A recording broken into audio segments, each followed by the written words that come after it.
Amigos, continuamos y estoy con Manuel Martínez, numerólogo, financista y asesor de la banca internacional.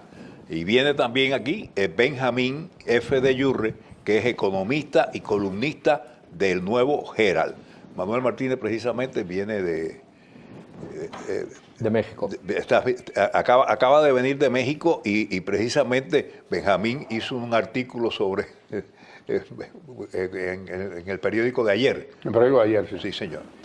Bueno, vamos ahora a comenzar hablando de lo que es el Viernes Negro y cuál es el origen. Y yo quiero que Manuel comience. Bueno, el origen del Viernes Negro es muy confuso, ¿no? Se habla que históricamente fue alrededor del año 1869 que se denominó Viernes Negro, cuando dos manipuladores de la bolsa, o sea, en este caso del mercado del oro, se dedicaron a comprar oro antes y a venderlo el día siguiente, después de Thanksgiving, con lo cual provocaron un enorme caos en el mercado del oro. Esa es una de las versiones. La versión más clásica que se extendió es en la zona de Filadelfia, ¿no? Que justo el día después de Thanksgiving, el sábado ese, había un partido de fútbol entre el Navy y el Army, y entonces había una gran cantidad de gente, y entonces pues había muchísimas ventas y había a la vez muchísimos delitos.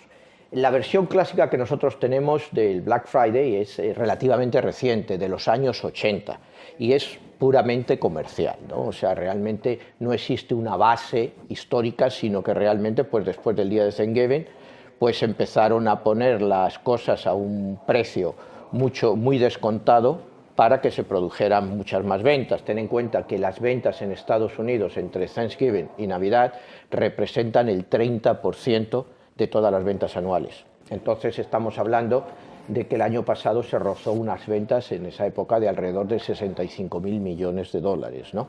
Pero no hay una referencia histórica clara, nada más las que yo te digo, que son puramente especulativas, y en los años 80 que se ha empezado a utilizar ese mismo término como una cosa comercial. Acabas de regresar de México, ¿verdad? ¿Qué están comentando los mexicanos? ¿De qué están hablando sobre Donald Trump? Bueno, en realidad en México prácticamente nadie esperaba la victoria de Donald Trump, ¿no? El país, la gente en general están bajo shock, ¿no? Están realmente en una situación de incredulidad, porque realmente ha sido un golpe muy fuerte para México, más que nada por la actitud tan beligerante que ha adoptado el presidente electo Trump. Lo que se piensa generalmente es que México pues va a sufrir, lógicamente, porque de una forma u otra Trump va a llevar a cabo parte de sus, digamos, no sé si llamarlo amenazas, pero quizá no vayan a ser tan terribles como se pudieran esperar, ¿no?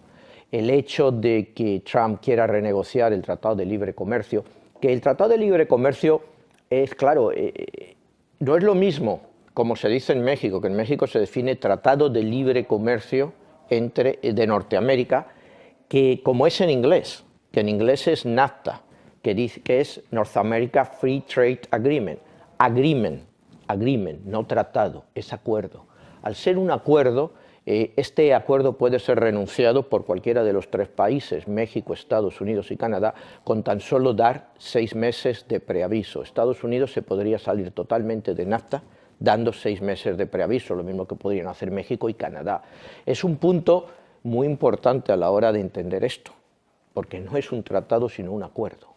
Y desde el punto de vista legal es muy importante. O sea, Estados Unidos se puede salir del acuerdo en cualquier momento con 6 meses de preaviso, que esto es lo importante, lo cual le pone a Estados Unidos en una situación de ventaja a la hora de renegociar este acuerdo. ¿Cómo se va a renegociar este acuerdo? Bueno, pues hay una inversión extranjera, sobre todo norteamericana, en México grandísima, que tampoco el presidente electo puede llegar y destrozarlo de un plumazo. Son mucho el dinero que está invertido ahí norteamericano. Entonces, creo que se renegociarán algunos puntos. México saldrá perjudicado, obviamente en algunos casos saldrá perjudicado, no creo que salga beneficiado en ningún punto, porque Estados Unidos, en este caso el nuevo presidente electo, pues va a tener la sartén por el mango. El efecto ha sido devastador en el peso mexicano, se ha devaluado entre el 12 y el 15%, ha estado fluctuando entre 20 y 22 pesos. Yo creo que el peso se estabilizará pues, en lo mismo, va a ser muy volátil, entre 20 y 22 dólares. Había gente que decía que el peso y casas de bolsa y analistas que podía ir a 25, 26 pesos por dólar. No creo que se llegue a ese punto, pero lógicamente la economía mexicana va a sufrir. Al presidente Peña Nieto le quedan 2 años de mandato, este año y el próximo año, que es lo que se llama el año del Hidalgo, que el año del Hidalgo, bueno, pues quiere decir que en ese año pues se roban todo lo que hay, ¿no? El significado de Hidalgo es, no te puedo decir el significado, pero es HP el que deje algo, ¿no? Ese es el significado de año del Hidalgo, ¿no? Entonces va a abrir las puertas, yo creo firmemente, a que el próximo presidente de México sea López Obrador, que es extrema izquierda, porque es el único que se le ve con fuerza para realmente poder enfrentarse a Trump. ¿Qué tú piensas de eso? Bueno, yo lo que estoy pensando de México, hay muchas cosas interesantes que pueden pasar en México, de acuerdo a las amenazas que desde luego el presidente electo profirió durante su campaña. Si él llega, por ejemplo, a enforzar el muro, el bendito muro que dijo él, y obliga a que los mexicanos, el gobierno de México lo haga el muro, a cuya acción México se va a negar, no lo va a hacer. Entonces Trump dijo de que en caso que no lo hagan, va a suspender las remesas de mexicanos hacia México, el dinero que mandan de aquí los mexicanos hacia ese país, que el año pasado fueron 28 mil millones de dólares. Si eso es así, vamos a pensar de que va a bajar el consumo en México, la gente va a dejar de recibir dinero, van a comprar menos, las ventas van a bajar, por supuesto la oferta va a bajar, la demanda de bienes y servicios y los precios en general de los productos, los bienes y servicios en México van a bajar, todo va a caer en la economía. La agencia Moody's, la agencia de crédito norteamericana, la famosa agencia Moody's, está pronosticando una caída del 1.9% en crecimiento de México. Se esperaba que creciera un 2.5% ahora, pero va a crecer solamente un 1.9% en el año 2017. Y para el año 2018 se estimaba un 2.7% y va a crecer solamente un 2.3% la economía en México. De manera que eso lo está pronosticando lo que es Moody's. También está pronosticando una desaceleración en la economía total en México, lo que es la agencia de valores, vamos a decirte, de stockbrokers o corredores de bolsa de Bank of America, que se llama Merrill Lynch. Merrill Lynch está proyectando una desaceleración económica en México, que eso es lo que va a pasar con una caída general en la economía mexicana. Y eso vamos a pensar, ¿qué sucederá cuando venga esta gran inmigración? Cuando empiecen realmente a deportar a los mexicanos que están aquí. Porque en México pueden haber dos cosas. Una, si México empieza a aceptar a todos los que deporten de México, que hayan llegado a México, los deporten hacia allá, pues desde luego va a bajar lo que es el gasto público mexicano. Porque en vez de destinar lo que es el dinero del gobierno a obras de infraestructura y a vialidades y etcétera, calles, por ejemplo, hospitales, van a tener que destinarlo a ayudar a aquella cantidad de inmigrantes repatriados que estaban en Estados Unidos mexicanos y lo están devolviendo según lo que pronosticó Trump a su país. ¿Tú crees que eso va a pasar? Yo creo que es muy posible que pase, sí. Es muy posible que pase. Él lo anunció y lo dijo. Sí va a deportar, va a haber una deportación. Él calcula entre 2 o 3 millones de personas rápidamente. Sí lo va a haber.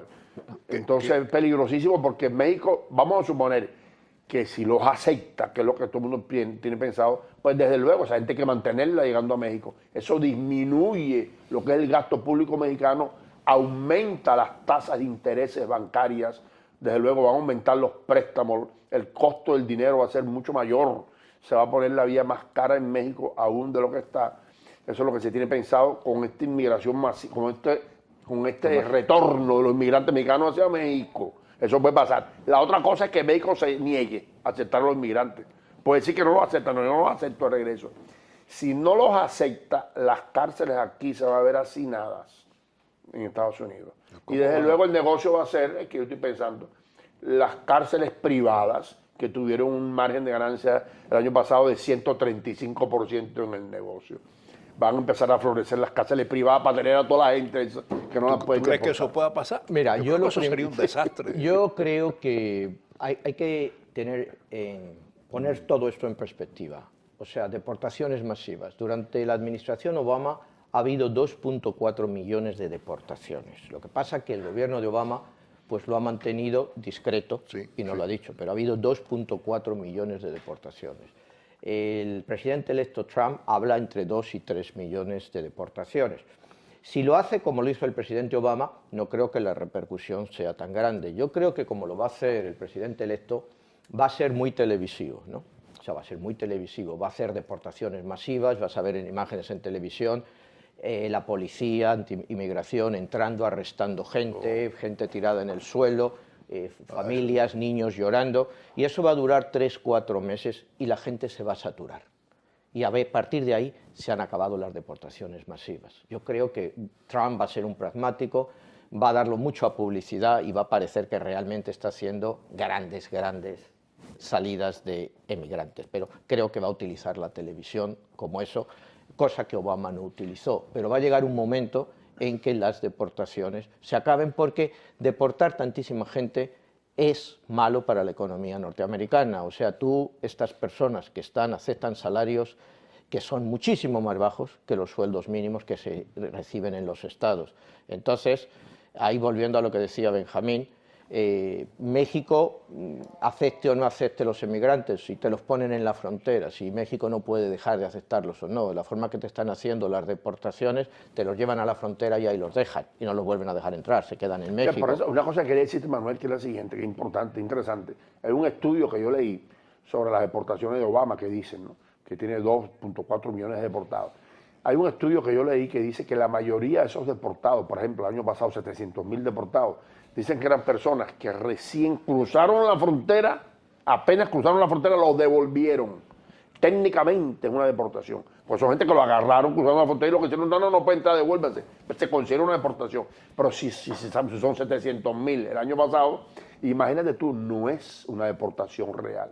Bueno, hay que tomar en cuenta. Mira, aquí no sabemos ni la cifra que hay real de inmigrantes. Se habla que hay inmigrantes ilegales alrededor de 11 millones. ¿Cuántos de esos son mexicanos? O sea, estamos asumiendo que la mayoría son mexicanos, y si miras los estudios y las estadísticas te dice que el flujo en los últimos 8 años entre México y Estados Unidos está exactamente igual que hace 8 años, entre los que han entrado y los que han salido.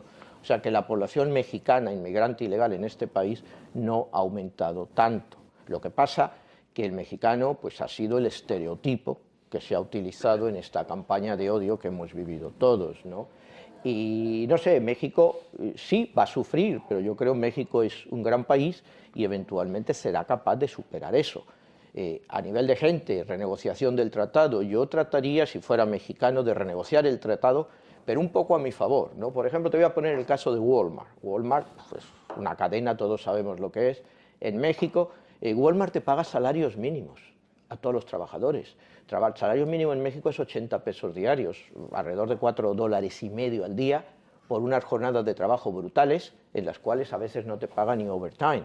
Entonces, yo te pediría, si renegociamos ese trabajo, es toda empresa que quiera producir en México, que pague un mínimo de 2 veces el salario mínimo. Y así México también se vería beneficiado. O sea, no es que todo vaya de un lado, o sea, es que estamos hablando de unos conceptos, y yo de eso culpo mucho a gente como Benjamín del Partido Demócrata, que han perdido totalmente el concepto de lo que es la gente y las necesidades de la gente. El Partido Demócrata se ha convertido en un partido totalmente neoliberal y se ha olvidado de las necesidades de la gente. Por eso ha venido esta victoria tan abrumadora de Trump, porque todos los señores del Partido Demócrata se han olvidado de sus propias bases y entonces pues les ha venido una paliza que ojalá sean capaces de regenerar el partido. Para hay una cosa, hablando en los términos políticos, que hay que considerarla, eso fue indiscutible porque eso sucedió así. Hay algo que no lo contemplaron ni las encuestas de ningún pronosticador, que fue la intervención 2 semanas antes de Comey, lo que es el director del FBI, del FBI. Mira, cuando 2 semanas antes una persona dice una cosa como eso no lo contempló ninguna encuesta y no se contaba con eso. Por eso todo el mundo falló. En las encuestas personales que yo hice, la gente, todo el mundo estaban diciendo, señores, que los indecisos, muchos señoras y personas mayores, cambiaron su voto cuando 2 semanas antes le dijeron, aparecieron más email. Esos son Bien. anécdotas. Se nos acabó. Se nos acabó el tiempo. Se nos acabó el tiempo, señores. ¿Ok? En otro momento vamos a seguir hablando de eso. ¿Ok? Muchísimas gracias. Nosotros continuamos en unos momentos.